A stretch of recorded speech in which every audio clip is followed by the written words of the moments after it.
الحمد لله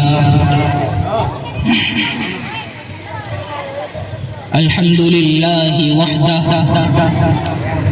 والصلاة والسلام على من لا نبي بعده اما بعد اڑائے کچھ برق لالا نے، کچھ بلبل نے، کچھ گل نے، اڑائے کچھ برق لالا نے، کچھ بلبل نے، کچھ گل نے، چمن میں ہر طرف بکھری ہوئی ہے داستاں میری، اڑا لی تمریوں نے، طوطیوں نے، عندلیبوں نے، اڑا لی تمریوں نے، طوطیوں نے، عندلیبوں نے، سراپا درد ہوں حسرت بھری ہے داستاں میری، اور جب گلستان کو خوں کی ضرورت پڑی، جب گلستان کو خوں کی ضرورت پڑی،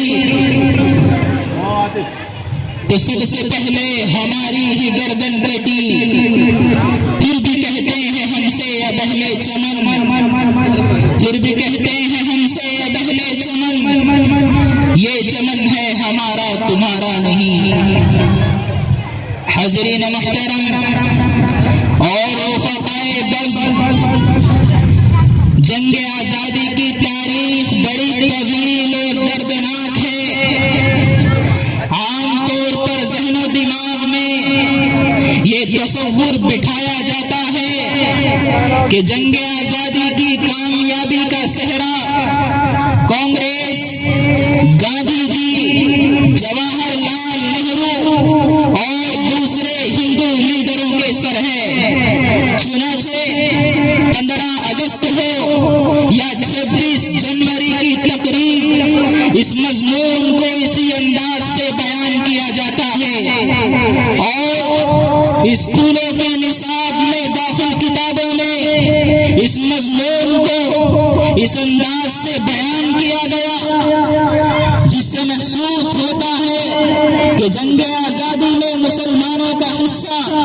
صرف آٹے میں نمک کے برابر ہے۔ بہت ممکن ہے کہ فرقہ پرست طاقتوں کی یہ سازش ہو کہ مسلمانوں کی موجودہ اور آئندہ نسل کو ان کے اسلاف کے کارناموں سے، ان کے اسلاف کی قربانیوں سے بے خبر کر دیا جائے اور ان سے کاٹ دیا جائے، اس لیے کہ جو قوم اپنے اسلاف سے کٹ جاتی ہے وہ بے حس ہو جاتی ہے اور اس کے ذہن و دماغ پر دوسروں کی حکومت ہو جاتی ہے۔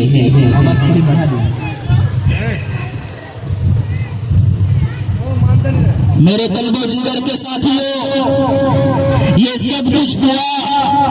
اور ہو رہا ہے، لیکن میں پوچھنا چاہتا ہوں کہ وہ قوم کہ جس نے اقوام عالم کو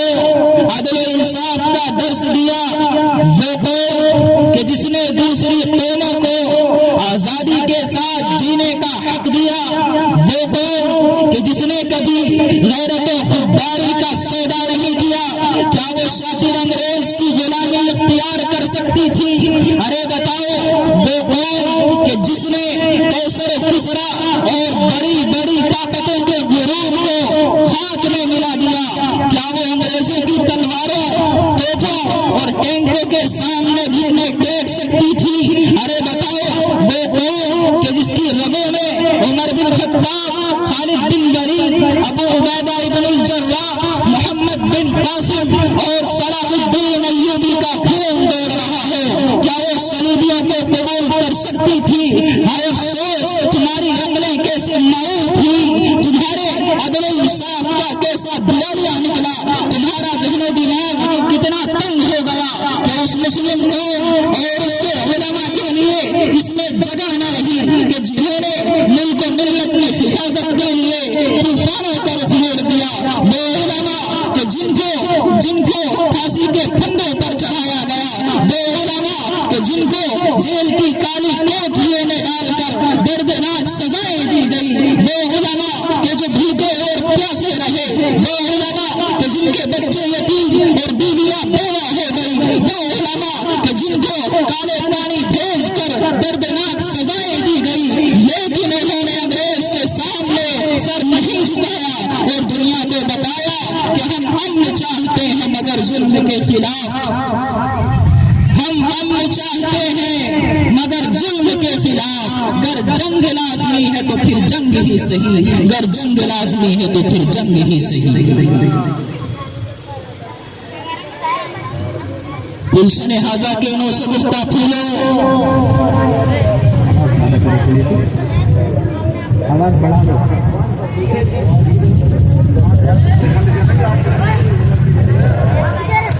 جنگ آزادی کی تاریخ کا صفحہ صفحہ علماء کرام کے خون سے رنگین ہے۔ اگر جنگ آزادی کی تاریخ سے علماء کرام کی قربانیوں کو نکال دیا جائے تو جنگ آزادی کی تاریخ صرف ادھوری ہی نہیں رہ جاتی بلکہ اس کی صورت بگڑ جاتی ہے۔ مٹی کی محبت میں ہم عاشق سروں نے، مٹی کی محبت میں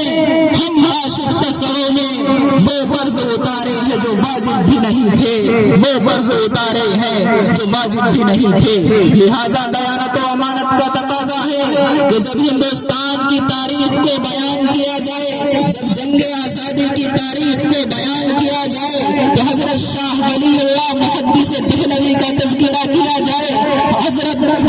شاہ ولی اللہ محدث دہلوی کا تذکرہ کیا جائے، سید احمد شہید اور شاہ اسماعیل شہید کی قربانیوں کا تذکرہ کیا جائے، شیخ الہند مولانا محمود الحسن دیوبندی کی جدوجہد اور ان کی قربانیوں کو یاد کیا جائے، مولانا محمد قاسم نانوتوی، مولانا رشید احمد گنگوہی اور ان کے رفقا کا تذکرہ کیا جائے، مولانا عنایت اللہ کا ذکر کیا جائے، مولانا جعفر تھانیسری کا ذکر کیا جائے، اور اس مرد مجاہد، اس مرد جانباز شیخ الاسلام مولانا حسین احمد مدنی کا ذکر کیا جائے کہ جنہوں نے سن 1921 عیسوی میں عدالت میں کھڑے ہو کر انگریز حکومت کو للکار کر کہا تھا کہ اگر حکومت کا مقصد یہ ہے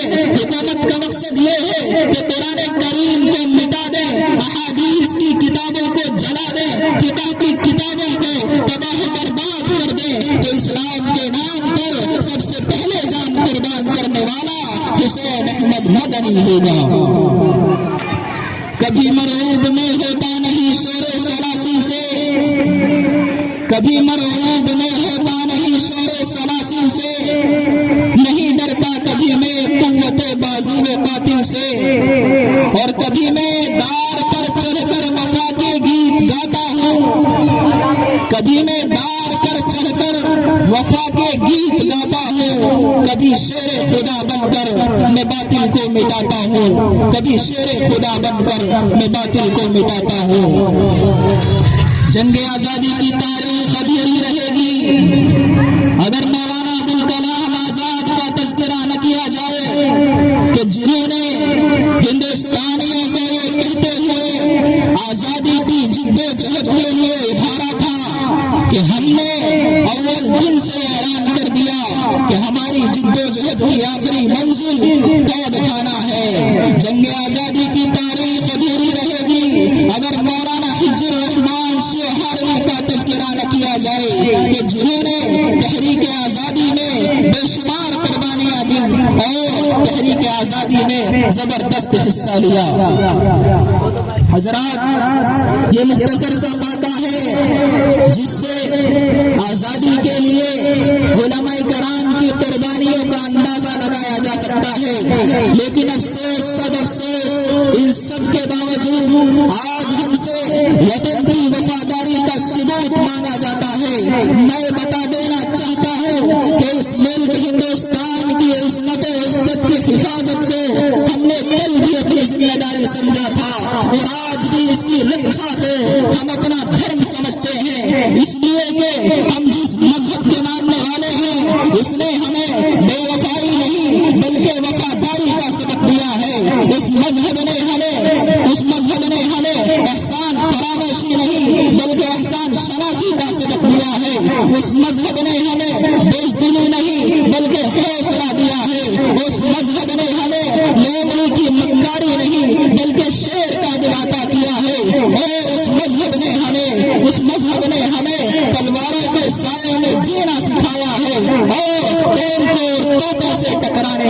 حوصلہ دیا ہے۔ ارے سرزمین مکہ سے پوچھ لو، سرزمین مدینہ سے پوچھ لو، مصر شام سے پوچھ لو، روس ایران سے پوچھ لو،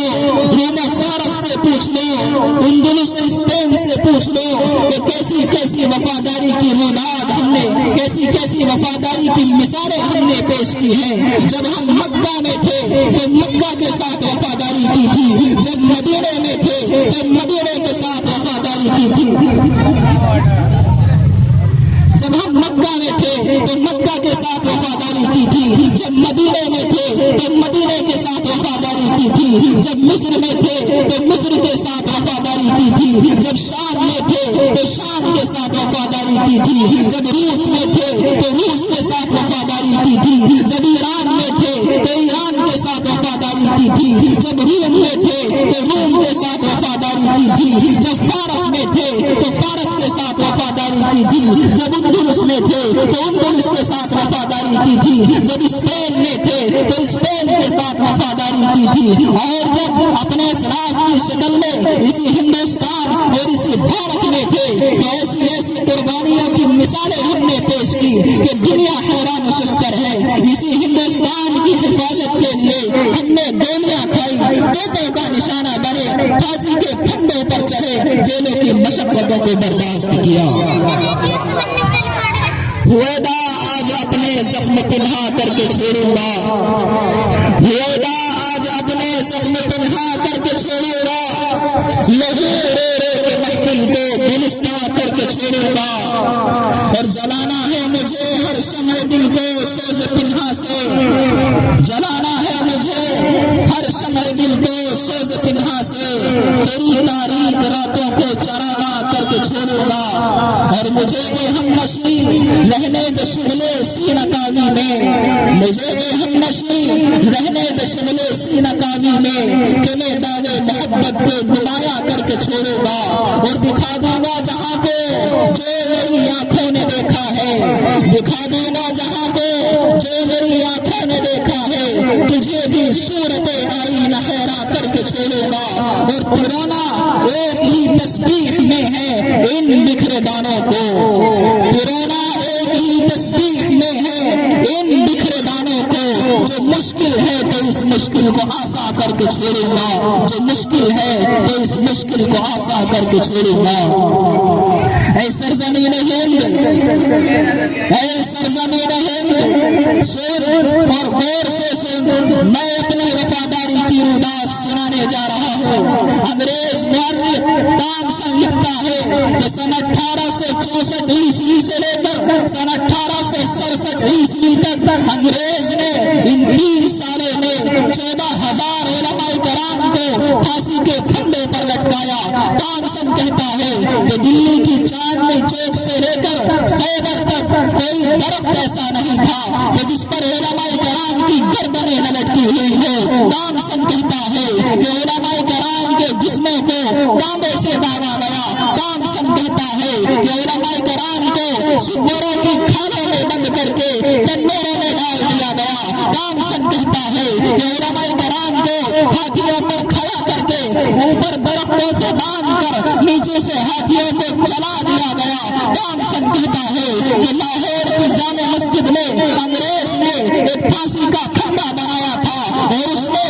ایک دن میں 80 علماء کرام کو پھانسی دے دی جاتی تھی۔ تامسن کہتا ہے کہ لاہور کے دریائے راوی میں ایک دن میں 80 علماء کرام کو گولیوں میں بند کر کے ڈال دیا جاتا، اور اوپر سے گولیوں کا نشانہ بنا دیا جاتا۔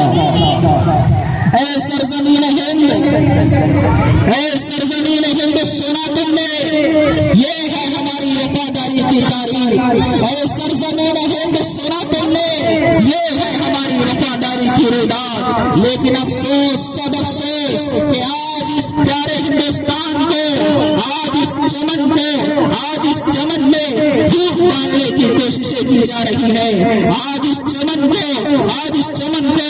ٹکڑوں میں بانٹنے کی ناکام اور ناپاک کوششیں کی جا رہی ہے۔ لیکن ہم پوری ہمت کے ساتھ، پورے حوصلے کے ساتھ یہ بات کہتے ہیں کہ لاکھ تلوار اٹھے پھر فرقہ پرستی کی نظر، لاکھ تلوار اٹھے فرقہ پرستی کی نظر، لاکھ تلوار اٹھے فرقہ پرستی کی نظر، اے وطن ہم تیرے ٹکڑے نہیں ہونے دیں گے، اے وطن ہم تیرے ٹکڑے نہیں ہونے دیں گے۔ وآخر دعوانا الحمدللہ رب العالمین۔